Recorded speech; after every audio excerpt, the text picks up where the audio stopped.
So, kamusta po mga ka-Streetwise? Ako po si Takeru Miyamoto at welcome po sa aking munting channel.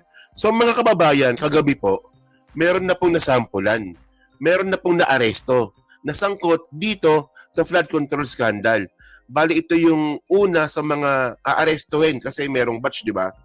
So, ang nakakatawa kasi dito, hindi po ito matanggap ng mga bobong mga DDS. Kasi ang akala kasi ng mga bobong mga DDS, walang makukulong. Tandaan natin na non-bailable case po ito. So, palpak na po yung mga sinabi ng mga bobong mga DDS na walang makukulong. Ito na nga. So ngayon, may nakulong na nga, may reklamo pa. At okay lang sana magreklamo eh. Yun nga lang, ang reklamo po nila, kabobohan. Ito para makuha natin yung narrative, no? So, ito yung balita kagabi from GMA News. Oh, exclusive to eh. Isang bahay sa Quezon City ang pinuntahan ng mga tauhan ng NBI, Organized and Transnational Crime Division, para ihain ang arrest warrant sa isang personalidad na dawit sa issue ng irregularidad sa flood control project sa bansa. O, di ba? Iniutos ngayong gabi ni NBI Director Attorney Lito Magno ang pagkilos ng mga tracker team ng mga NBI para iserve ang mga, marami to arrest warrant na inilabas ng Saligan Bayan. So, bali ito nga po yung 17 plus saldi ko. So, actually, no, may video nga sila dito eh. Oo. Para makuha lang natin yung point na may video yan dito. Ito. Ayan ha. So, play lang natin saglit para makuha natin yung gusto kong i-point dito. Alam nyo mga kababayan, no? Ito po yung mga bagay na pinangako dati ni Digong, di ba? Na tatapusin niya raw po yung korupsyon. Pero wala namang napakulong si Digong. Oh. So, medyo forward na natin ng konti. So, yan na. So, may arrest warrant na po. Pero yan. araw-araw siya dito nauwi. Yan na. So, naka-blurred po yung muka. Kasi nga po for privacy. Kasi meron na tayong Data Privacy Act, di ba? So, kung dati nung wala pang data privacy, okay lang na ipakita sa media yung ganyan, yung mga inaaresto. Pero ngayon kasi bawal na kasi ngayon without consent. O, di ba? Yan, di ba?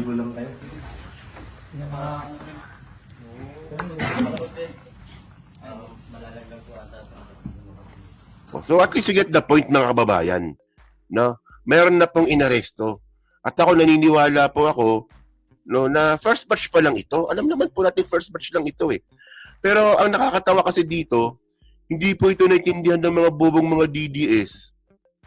Opo. So, ito yung mga example ng mga comment nila. No? Kasi ako po kasi, mahilig po talaga ako magbasa ng mga bobong mga comments. Wala lang.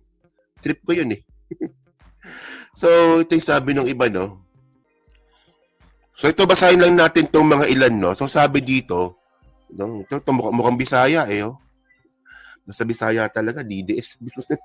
Sabi dito, baka drama na naman yan. Mas maniniwala pa ako si Tambaloslos ang ipasok na bahay at kay BBM. O sige.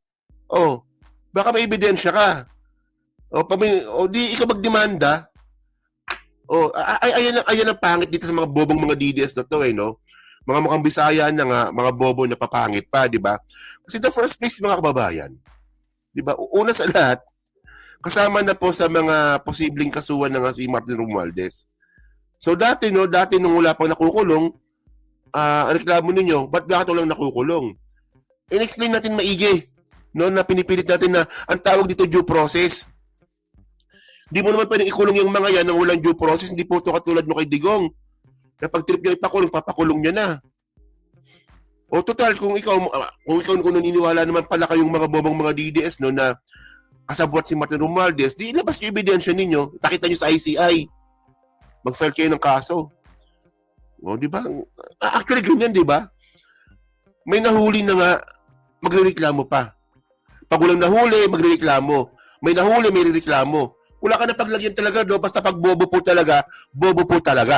O, tapos sabi pa dito, warrant of arrest ba sinuserve o search warrant? Pati ba naman yun? Kanya-kanya po yung mga comment ng mga bobong mga DDS. So sabi pa dito, kung sino-sino naman yung pinaghuhuli nyo. Ano kung sino-sino? Kasi alam nyo mga kababayan, no? Hindi, papatulang ko lang, no? Kasi mga tanga kasi to eh. Para kahit paano, no, meron tayong matutunan sa mga katangahan ng mga to. Kasi pag sinabi mo kung sino-sino, ibig sabihin nun, kung sino-sino lang yan, walang ebidensya, trip-trip lang, kung sino-sino. Tandaan natin no, na itong mga to, inaresto, kasi may due process, may ebidensya. Hindi yan kung sino-sino lang. Mga hopeless talaga, mga DDS talaga, no? O kung sino-sino naman yung pinaghuhuli ninyo. Kakatawan kayo, ang mga mastermind ng huliin nyo para kayong mga teleserye. Alam nyo, parang teleserye mga kababayan si Digong. Yung mahilig magdrama. Ngayon, ang drama ni Digong, gusto nyo na rin mamatay. Pero by the way, mga kababayan, no, baka nakakalimutin po ng mga DDS na ito po, unang batch lang po ito. So, ibig sabihin nito may kasunod pa. Pero, mga kababayan, nakalimutan ba natin na isa ito sa mga pinangako ni Digong, di ba? Natatapusin niya raw po yung korupsyon sa Pilipinas. Kaya niya nga binuo yung PACC na yan eh. Na eventually naging inutil, kaya binuwag ni PBBM. Bigla ko tuloy naalala itong sagutan ni Jesus Palsis at saka ni Sal Panelo. Ito, panoorin nyo to ha. Dito po talaga, wala talagang naisagot itong si Sal Panelo na napakulong ni Digong. Si PBBM meron na, may mapapakulong na at may papakulong pa. Nasangkot nga dito sa mga nakawan nga po at korupsyon. Pero si Duterte, wala. As in, wala talaga. Meron siyang pinakulong si De Lima. Eh, alam naman natin kung anong nangyari sa kaso na yun. Di ba, harassment yun eh. So ito, tinan nyo to ha. Ito, sagutan to ni Jesus Palsis tsaka ni Sal Panelo. Oh. Mga kriminal magpapasko. Yes. Ako, syempre, as part ng taong bayan, I wish, Yes. I hope it would be true. Unlike Attorney Sal, I am more optimistic. Kasi narinig ko yung timeline ni Ombudsman. Ang sabi niya, expedited preliminary investigation tayo. Meaning, you will only be limited, yung accused or respondent, to filing one pleading, which is counter affidavit. And if you don't file it, deemed waived for resolution na. And narinig ko na yan, sinasek. Kasi may ICI investigation na at nandun na. At DOJ, way before naging ombudsman, si Yes. Ombudsman Boying. So, sa utak niya, and hindi naman niya nilalabas data, pero ang alam ko may pending na, na mga naka-PI. Hindi PI preliminary investigation. yes. Na yung iba yata, na show cause na or na subpoena to file a counter affidavit. Kanya lang yung iba, mapapa-PI talaga pag walang mangyari. 7 days lang yun eh. Pag pinafile ka ng counter affidavit, you have to file it in 7 days. General yun Yes. yung general rule. Pag nag-file ka, sabi ni Ombudsman, for resolution. So ako, optimistic ako na merong mga pwedeng makulong by Christmas or before Christmas because kung non-bailable yung kaso, pagka-issue ng kaso at ng warrant of arrest, nakakulong sila. And then, matatalo niya si President Duterte. No offense ulit sa ating mga ka-DDS kasi sabi ni Pangulo Duterte noon, nung bago siya manalo, kaya siya nanalo, nag-viral eh. Sabi ni Pangulong Duterte, very Gen Z yung atake niya noon. Ito na, ang huling Pasko nyo, mga kriminal. Tapos naka-glasses siya, yung parang boom, boom, boom. Na TikTok. nangyari naman. Totoo talaga. At talagang Nakulong si naman. De Lima. Yan ang kaibahan. Mukhang hindi naman sa kulungan nagpasko, attorney. Sinong corrupt? Sa mga Napakulong? sa mga libingan na. Sa libingan. Oo. hindi nakulong si Enrile. Oo. Napalaya under Duterte. Hindi nakulong si Bong Revilla. Napalaya. Hindi nakulong Duterte yun sa hukuman. Estrada. Yun ang sinasabi ko Yes. na may problema ka sa proceedings kasi nga Kita niya, di ba? Walang napakulong si Digong. Meron siya napalaya. Kita niyo kasi mga kababayan, no, kung meron man napa-aresto si Digong na magnanakaw daw nung panahon niya, si Sal Panelo po unang makakaalam nun. Kasi naging legal advisor niya at saka naging spokesperson niya pa. Continue natin. korte. Iba ang takbo ng korte. Kaya sinasabi ko, Sinisip pa yung korte. Di ba? mag-revolutionary government ka kung gusto mong makulong yan. Okay, You know why? Attorney Sal. Pag nag-declare sa revolutionary government, Pwede eh, niya gawin. Suspendido But lang. outside of the Ngayon, barrel. pwede mo ngayon na ikulong muna, saka mo bigyan ng due Sino process. napakulong na corrupt? Ni Duterte. Ang dami. De Lima, Ang napalaya, acquitted. Alam mo ba na maraming cabinet members na False sinipa siya? Hindi nasipa. Nasipa, Hindi hindi napakulong. napakulong. Hindi napakulong. Oh, Hindi napakulong. Pero tinanggal, hindi kagaya May ngayon. pabeli ka.